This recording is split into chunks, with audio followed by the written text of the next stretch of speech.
El año en el que Paul Thomas Anderson por fin podría ganar su primer Oscar con una batalla tras otra, el de Sinners rompiendo récords con sus 16 nominaciones y poniendo en el escaparate una película de un género tan maltratado históricamente en los premios como el terror, aunque es mucho más que eso.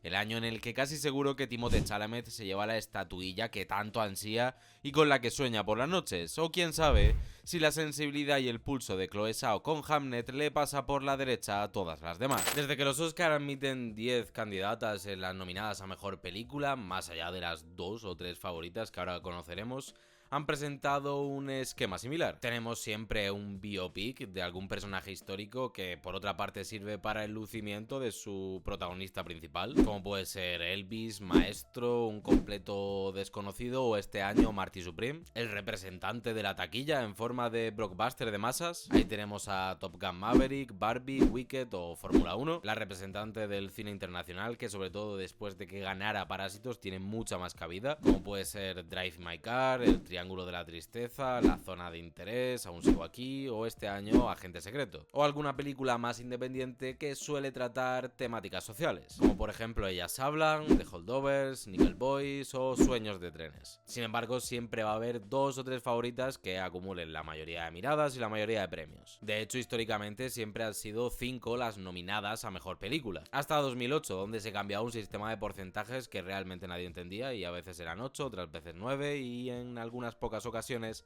10. Y es desde 2022 donde ya tenemos a 10 candidatas de forma definitiva. Esto se podría ver como una forma de hacer bulto, pero la democratización de las nominaciones hace que muchas más películas tengan la exposición que le da los Oscar, por lo tanto es algo positivo. Cierto es que este esquema del que hemos hablado no representa las mejores películas del año. Sería ridículo pensar que Fórmula 1 es mejor que otra de las grandes obras que han salido este año y que no han estado nominadas. Pero bueno, ya sabemos que las nominaciones y los premios no representan la realidad cualitativa de las películas. Pero de esta forma, más o menos, se queda un panorama que sí que nos puede servir como un resumen de lo que ha sido el año cinematográfico en general, por lo menos desde la perspectiva del cine estadounidense. Y ahora sí, hablemos de las nominadas.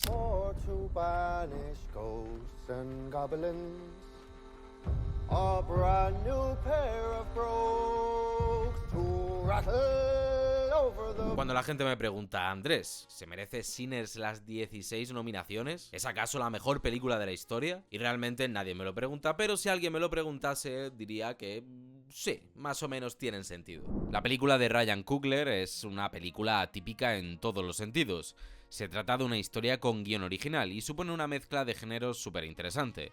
Es un blockbuster de terror, un thriller, un drama histórico-racial, un western, folk horror, parte de musical. Esta mezcla de géneros nos trae desde referentes obvios por su premisa como Abierto hasta el amanecer, hasta otros no tan citados. Esta hibridación se traduce también en un guión con una estructura con 2 partes bien diferenciadas. La construcción de su mundo, de sus personajes, fusionando el drama e incluso parte de cine negro, y una segunda parte de horror explosivo, gore y donde se desarrolla sus características más de género. Y todo esto hilado a través de una escena musical antológica, emocionante, introduciendo también el realismo mágico donde la memoria, la herencia racial, la rabia y la libertad se fusionan en una sinestesia de imagen y sonido profundamente simbólica. Jordi Maquiavelo ya analizaba esta escena en profundidad y es un vídeo que os recomiendo. Con todo esto ya te justifica la mayoría de nominaciones. Pero luego está su apartado técnico, grabada en IMAX 15 y Ultra Panavision, en 70 milímetros, que traducido significa que la imagen tiene una resolución y un detalle en cada fotograma que hace que sea más íntima en sus primeros planos, más inmersiva en sus planos generales y en general una experiencia mucho más impresionante. Obviamente esto solo lo notas si la has visto en el cine. Por lo tanto, ¿están justificadas sus 16 nominaciones? Pues entendiendo cómo funcionan los Oscar y analizando apartado por apartado, sí. Pero esto también le puede pasar factura a la percepción que tenga el espectador de la película, creando unas expectativas que realmente no cumpla. De hecho, hace un año yo hablaba de Sinners como una de las películas que se había estrenado, por lo menos en España, de tapado. Así que lo mejor, como siempre, es ver la película sin ningún tipo de prejuicio, por muchas nominaciones que tenga.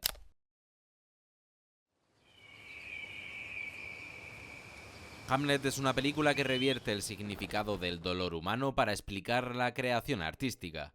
Así pone el foco sobre la mujer de William Shakespeare, Agnes, interpretada de manera soberbia y espero que la ganadora del Oscar a Mejor Actriz, Jessie Buckley. La imagen fluye de manera casi onírica, cargada de simbolismo desde el uso del color, del espacio y de la interpretación, personificando la agonía existencial del texto de Shakespeare. Hamlet es la película, quizás junto con Sinners, que más papeletas tiene de rivalizar en el Oscar con una batalla tras otra. Sus marcadas pretensiones y la distancia que tiene con la obra original que adapta, aunque la escritora ha participado en la película y en el proceso de escritura, pueden llevar a cuestionar muchas de sus decisiones de puesta en escena. Es una película de un corte claramente académico, y esa condición, donde muestra el dolor de la protagonista de una forma totalmente estetizada, también puede ser sujeto de debate, ya que la película puede calar de maneras totalmente diferentes dependiendo del espectador. Incredible. What is? She's the D2. The best I've seen. How can you tell she's an alien? Dos jóvenes conspiranoicos secuestran a la poderosa presidenta de una gran compañía, convencidos de que se trata en realidad de una extraterrestre decidida a destruir el mundo. Remake del film coreano Save the Green Planet. El director griego tiene un idilio con la academia estadounidense. Yorgos Lanthimos es bastante cínico, misántropo y un verdadero. El autor analiza la conducta humana despersonalizando completamente a sus personajes, ya sea desde la dirección de actores, con diálogos apáticos y totalmente inexpresivos, o con una puesta en escena que los despoja de sentimientos. Es difícil encontrar en su cine personajes con los que empatizar o identificarse, lo que también permite adquirir cierta distancia con las propuestas tan provocadoras y disruptivas con las que viene el director. Cine de la crueldad para muchos críticos. En Bugonia, de nuevo con Jesse Plemons y Emma Stone, usa su característico humor negro para poner en escena la era de la desinformación y las teorías de la conspiración. Entre el cine de sectas, el thriller o alguna escena que nos recuerda a la matanza de Texas, Yorgos Lanthimos nos ofrece una de sus mejores películas de los últimos años gracias al equilibrio entre la comedia negra y la crítica. Y es que la locura que retrata Lanthimos no deja de ser un espejo de cierto sector de la sociedad o de internet, donde el director dirige todas sus balas. Su final cumple la fantasía de Yorgos Lanthimos y de muchos conspiranoicos.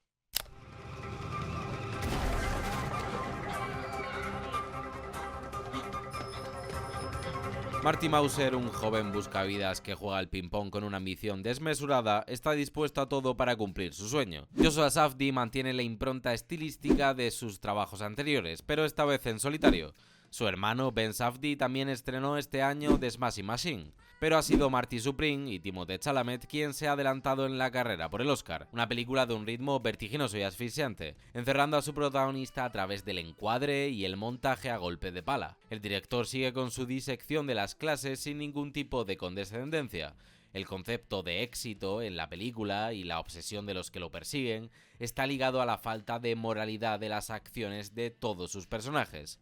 Los de abajo siempre tendrán que pagar con sus principios y su dignidad el ascenso social. Marty Supreme es una película que te coge y no te deja respirar en sus 2 horas y media de duración. Un descenso en espiral rodeado de cagadas y de malas decisiones, donde las acciones tienen consecuencias merecidas para su protagonista. Chalamet quiere el Oscar y seguramente se lo merezca, porque aquí deja atrás el guapo de caras intensas para ser realmente Supreme.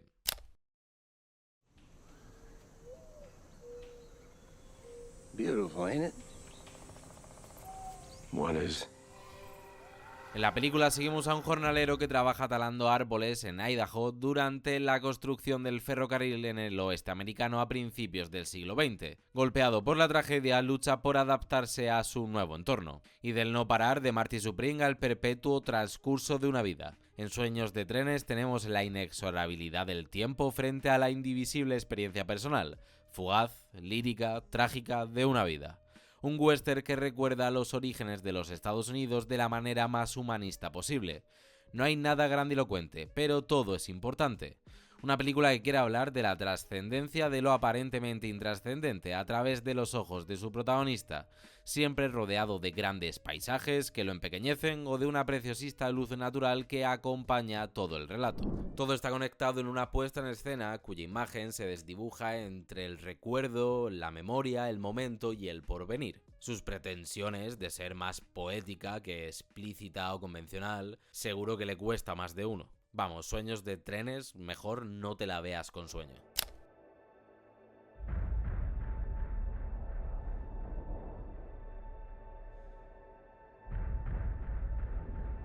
Fórmula 1 responde a la representación del blockbuster en los Oscars. Su director, Joseph Kosinski, es el mismo que nos trajo Top Gun Maverick y su análisis es similar, porque todo lo que pasaba en el caza, y en este caso en el coche de Fórmula 1, es impresionante. Una película para disfrutarla en una sala de cine, cuyas escenas de carreras están dirigidas en pro de la espectacularidad, algo que realmente consigue. Además, los cameos y las referencias harán del gusto de los más aficionados a la Fórmula 1. Pero todo lo que pasa fuera del circuito es un compendio de clichés y de personajes arquetípicos.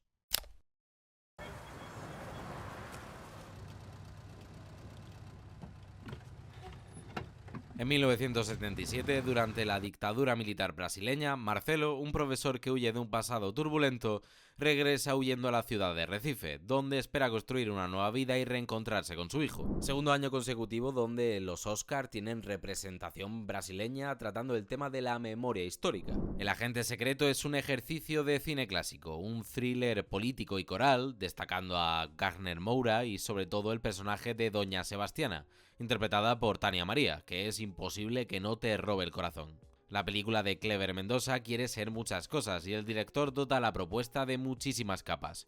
Quiere ser una película que reflexione sobre la violencia, sobre la censura, quiere realizar una alegoría del Brasil de la dictadura y el Brasil contemporáneo a través del uso del espacio. Quiere ser cine que dialogue sobre sí mismo para encontrar ahí el contrapunto perfecto y la comunión entre el ayer y el ahora. Su final anticlimático es prueba de sus buenas intenciones y de su valentía en la propuesta, pero no deja de ser un poco irregular por el exceso de subtramas que no terminan de llegar a ninguna parte. Aún así, su cinefilia latente y la importancia de estos mensajes, dado la deriva política global, hacen que despierte mi simpatía.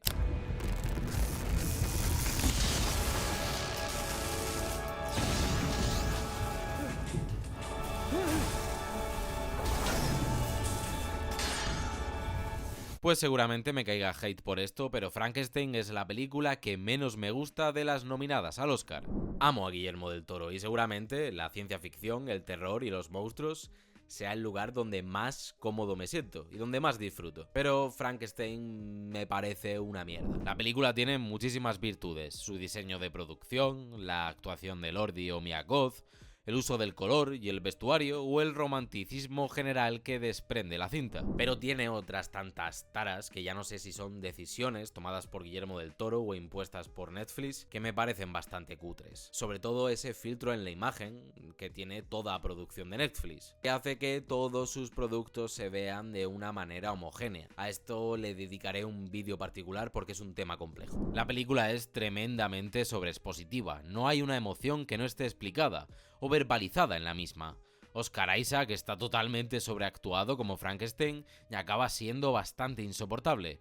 Y por otra parte tenemos el comentadísimo diseño de la criatura. Muchos aluden a lo fiel que es a la obra original, sobre todo en cuanto al diseño del monstruo de Frankenstein. Y esto es puramente interpretativo, porque lo hermoso que describe Mary Shelley en la obra no tiene que estar relacionado con lo bonito estéticamente, algo que desde mi punto de vista acaba restando mucha verosimilitud a una obra que ya de por sí estaba sobrecargada.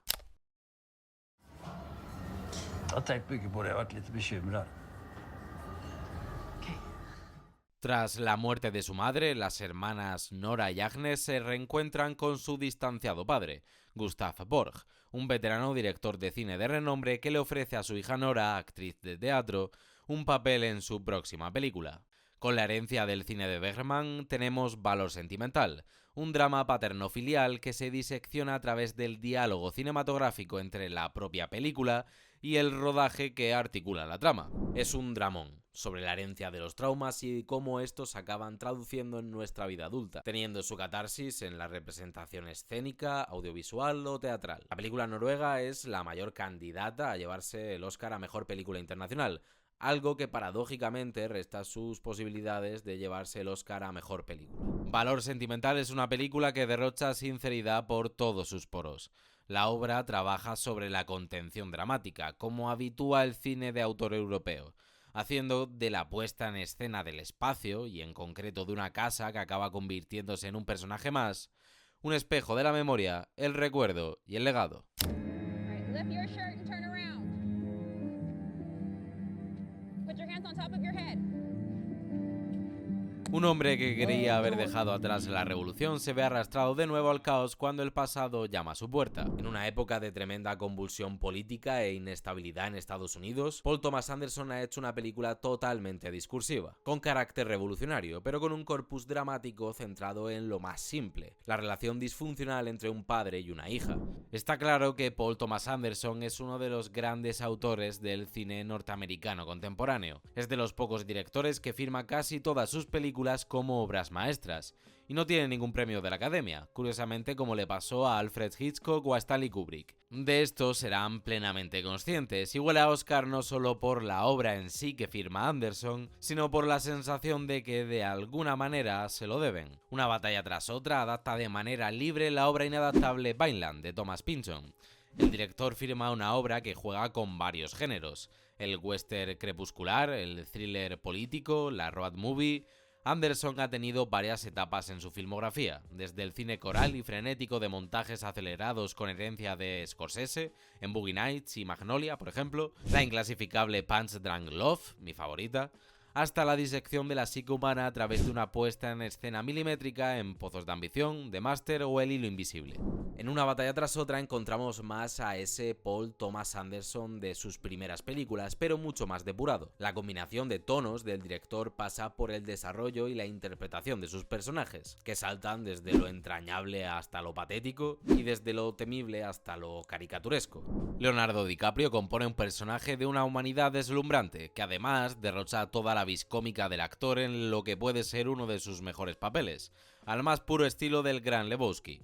Sean Penn, por ejemplo, realiza un trabajo de personaje que, si bien en su escritura es mucho más caricaturesco, no deja de ser antológico. Benicio del Toro, Teyana Taylor y sobre todo la debutante Chase Infinity completan un reparto de lujo. Quizás no comparto una devoción general de la crítica especializada, pero sí que me parece una de las grandes películas de 2025. La crítica directa del director a la derecha americana y la pasión reivindicativa con la que ve la acción política ciudadana puede ser uno de los motivos principales por los que se acabe llevando la estatuilla, ya que el cine no solo es importante el qué nos cuentan y el cómo nos lo cuentan, sino cómo las películas pueden dialogar con el pasado para afrontar el presente. ¿Quién ganará finalmente? Pues no tengo ni idea, pero si vienes del futuro y has visto la gala, déjame en los comentarios cuál es tu favorita, quién ha ganado y si te ha parecido justo. Dale una suscribida, un me gusta, siempre que te haya gustado el vídeo, o déjame tu insulto en los comentarios. Nos vemos en la próxima. Conclusión. ¡Viva la revolución!